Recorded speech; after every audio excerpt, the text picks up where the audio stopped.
Et avant cela, au-delà de nos frontières, on va retrouver Amaury Guibert avec ce qui se passe actuellement en Allemagne.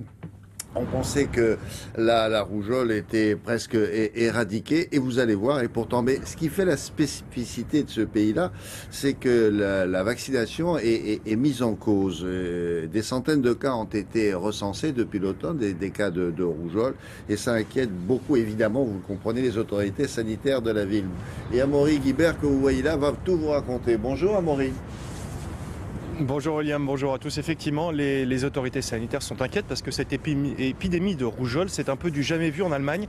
Depuis le mois d'octobre, on a recensé 574 cas dans la seule ville de Berlin. C'est plus que pour toute l'Allemagne en 2014. Et la semaine dernière, un nourrisson est décédé des suites de la maladie dans un hôpital de la ville. Un enfant qui était à jour de tous ses vaccins, de tous, sauf d'un, celui de la rougeole, car vous l'avez dit, le vaccin contre la rougeole n'est pas obligatoire en Allemagne. Il est seulement recommandé, et c'est là qu'intervient cette approche très allemande de la santé. On en a déjà parlé ici même à Télématin. Beaucoup d'Allemands considèrent qu'il vaut mieux attraper certaines maladies, que c'est meilleur pour la santé car ça permet de se renforcer, de renforcer son système immunitaire. Alors pour les petits rhumes, ça pose pas trop de problèmes. Pour des maladies graves comme la rougeole, c'est autre chose. On va voir tout cela dans ce sujet réalisé avec Brice Boussoir. Les cabinets des pédiatres pleins à craquer. C'est l'hiver et son cortège de rhume et de gastro-entérite. Mais une maladie bien plus grave, la rougeole, est dans toutes les discussions. Moi, mon fils, je vais définitivement le faire vacciner. Dans ma famille, le sujet est très controversé. Ma sœur, par exemple, elle n'a pas fait vacciner son fils. Les vaccins font débat en Allemagne et certains pédiatres affichent même ouvertement leur scepticisme.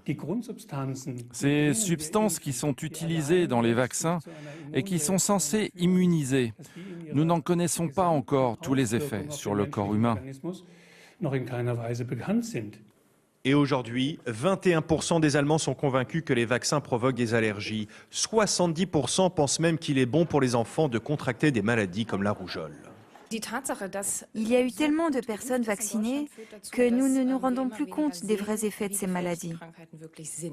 C'est pour ça que beaucoup de parents pensent que c'est mieux pour leurs enfants de tomber malades plutôt que de leur donner une dose de produits chimiques.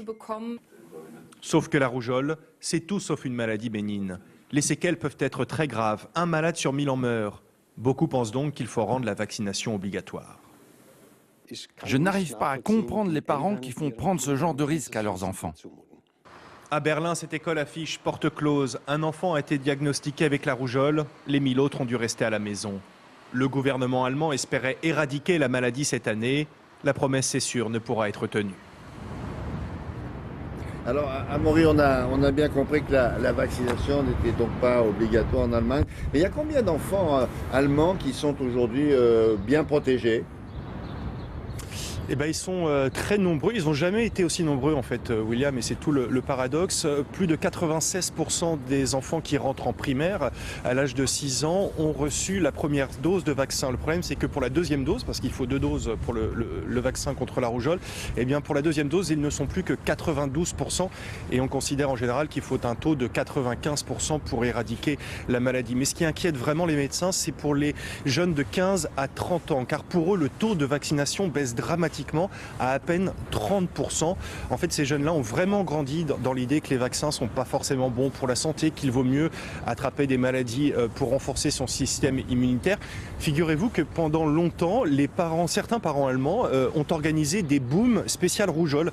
Le principe, c'était de réunir des enfants dans une pièce fermée et l'un de ces enfants avait la rougeole et contaminait les autres. Alors, les pédiatres trouvaient ce genre de pratique totalement inconsciente et c'est ce genre de pratiques et de comportements qui ont fait que les Allemands et l'Allemagne a beaucoup de mal à éradiquer cette maladie et qu'on assiste aujourd'hui à une résurgence de la rougeole. Alors, écoutez, rougeole. Nous, on fait ça au bureau avec la grippe, ça marche très bien. Merci beaucoup, Amaury. À bientôt.